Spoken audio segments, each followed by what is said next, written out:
A new Congress convenes in Washington today, with Republicans taking control of the House. They're promising swift action on new legislative priorities and investigations into the Biden administration. Amy Lou is in Washington. Well, Patrick and Destiny, Republican leadership plans on introducing nearly a dozen new pieces of legislation covering everything from immigration to inflation and crime. A new direction in the 118th session of Congress as Republicans take control of the House. Even though Republicans have this tiny majority, they control the committees. They set the agenda. Republicans' first order of business today, electing a new House Speaker before taking on a new bill to defund billions of dollars allocated to the IRS. The first of nearly a dozen new pieces of Republican-led legislation heightening the debate over abortion rights, energy, and immigration. Republicans have lots of big ideas and big dreams. None of them are going to happen because you've got a Democratic-run Senate and you've got a Democrat in the White House. But with their slim majority in the House, Republicans will face challenges moving legislation forward and will instead focus on investigations into the current administration, with promises of aggressive committee oversight into the president's son, Hunter Biden, immigration, and the origins of COVID. And in that sense, it's very, very important for them to have the majority. They get to set the agenda, even if it doesn't lead to concrete legislation getting passed.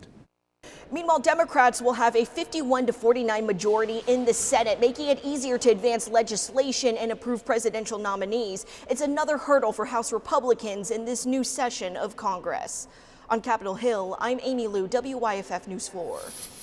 And when the 118th Congress is officially sworn in, it'll have more women than ever before. 149 women are set to serve in both chambers, 2 more members than the previous Congress. The chamber will also be represented by record numbers of Black and Latina women. 4 more Latinas will be in the House for a total of 18, along with 1 more Black woman, to a total of 27.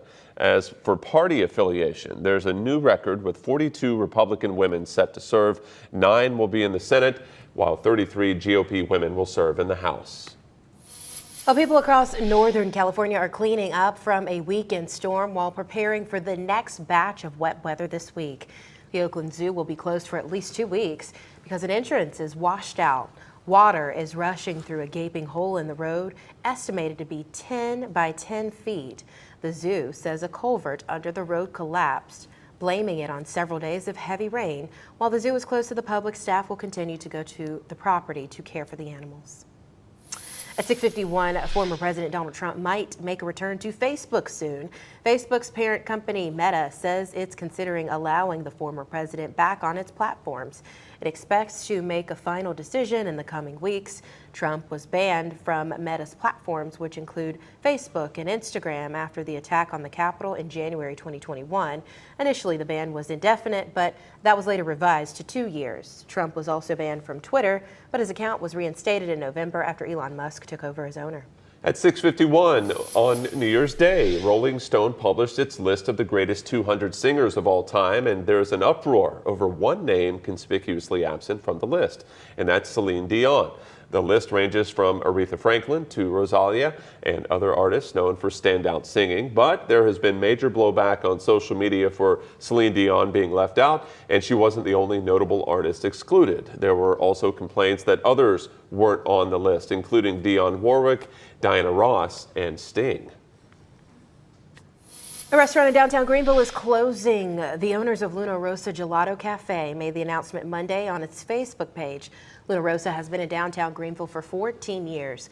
In the post, the family wrote in part, "To close the doors of a restaurant we worked so hard to build over a decade and a half is nothing short of devastating, but we know that the familia we built with you lives on. We are forever grateful for you." 6:52 now, and when you ride the public bus in Greenville, it's important to know that the way you pay has changed. GreenLink riders who pay by cash or coins must have exact change. Officials say the fare boxes on the bus will not give you change back, nor a change receipt showing the balance for future rides. You're encouraged to use your UMO card or pick one up at the station.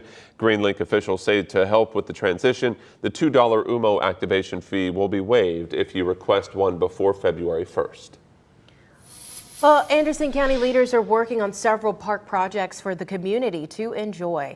Among the projects is Phase 2 of the Kid Venture 2.0. The park opened last year with new playground equipment like slides, swings, and a new splash pad for kids to cool off in the summer. County officials say the second phase will add more equipment for kids to play on. They say it'll cost roughly $1.5 million with inflation.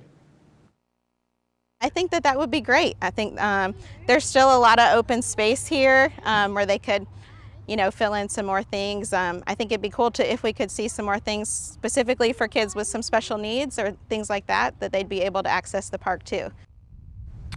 County officials say one of the other projects they're working on is putting a park at the airport to give folks a recreation area in that part of the county. Okay, the 134th Rose Parade took place in Pasadena, California, and an upstate teenager took part. 13-year-old Parker was one of the special stars on the Shriners Children's Float yesterday, and he's a Shriners Children's Greenville patient. We're told he lost his lower leg in a car accident. The young hero is credited with saving lives when his mother had a medical episode while driving down the road. Parker took control of the wheel and avoided oncoming traffic. We're told Parker travels around the country as a national patient ambassador, sharing his story.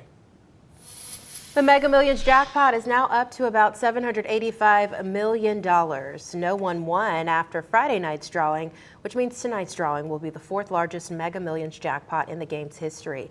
Only 3 other Mega Millions jackpots have gone above the $700 million mark. And if you still haven't made it out to Ice on Main, tomorrow is WYFF 4 night. That's Wednesday night.